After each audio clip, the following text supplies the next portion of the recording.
One of the great myths that most Americans believe in is that our public school system is failing. It's not. I'll tell you why in just a second. First, my name is Britt Latulip. I am the president of Blue Manor Academy. I'm also the author of Revealing School and the Art of Raising Children for Greatness. The reason I say that the public education system is not failing is because it's doing exactly what it was designed to do.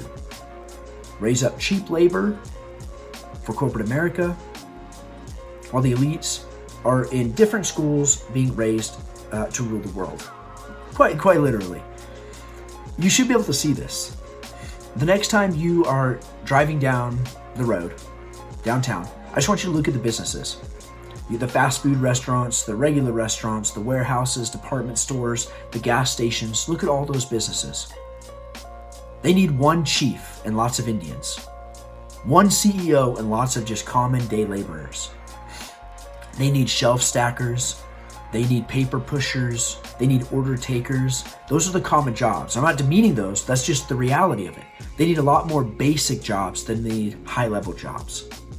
The goal of the public education system, the whole reason it was founded to begin with, was to provide corporate America with all of those basic jobs.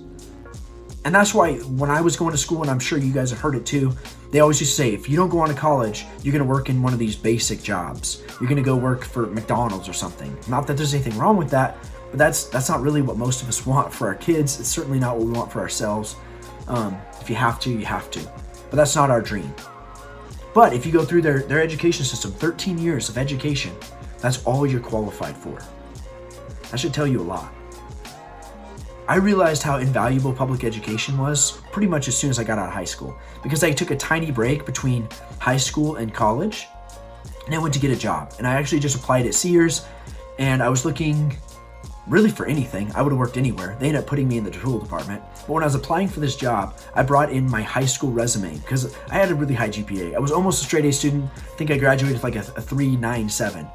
And so I talked about, I remember it's kind of silly now, but I turned in this cover letter with all the clubs I was in. I was in everything. I was in wrestling and chess and DECA and public speaking and debate, just everything I could join. I had like a perfect high school resume. I had a high GPA, and I thought I would turn that in on my job application. And somehow, maybe they put me in management or something. They're like, wow, this guy's a way to did really well in public school.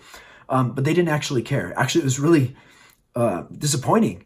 I turned it in, and the lady asked, like, what is this? I had stapled it to the job application. Like, oh, it's my high school transcripts.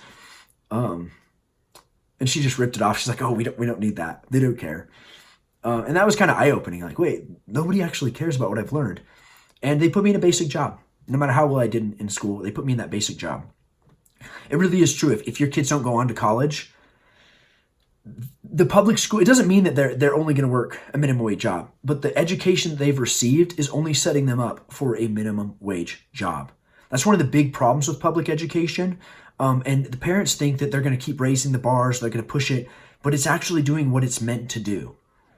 When the Industrial Revolution happened, most Americans had a pretty good lifestyle. I'm not saying that they were rich, but most of them worked from home, especially they were rich enough to keep their wives at home with the kids. I know we think of them as not having opportunities. We'll get into that later. But most moms, once they have kids, they want to stay home. Today, I know a lot of moms that would love to stay home and they can't afford to. So back then, the quality of life was actually pretty good. A single guy, right out of college, right out of high school, could get married. He could go get a job. He could get a living wage that not only supported himself, but his whole family. Over time, that's fallen apart. And I talk more about this in my book, Revealing School. And that's the offer today. I'm going to give you a free chapter in my book, Revealing School. And it talks a whole lot more about how the public education system is designed to kind of hamstring kids, honestly.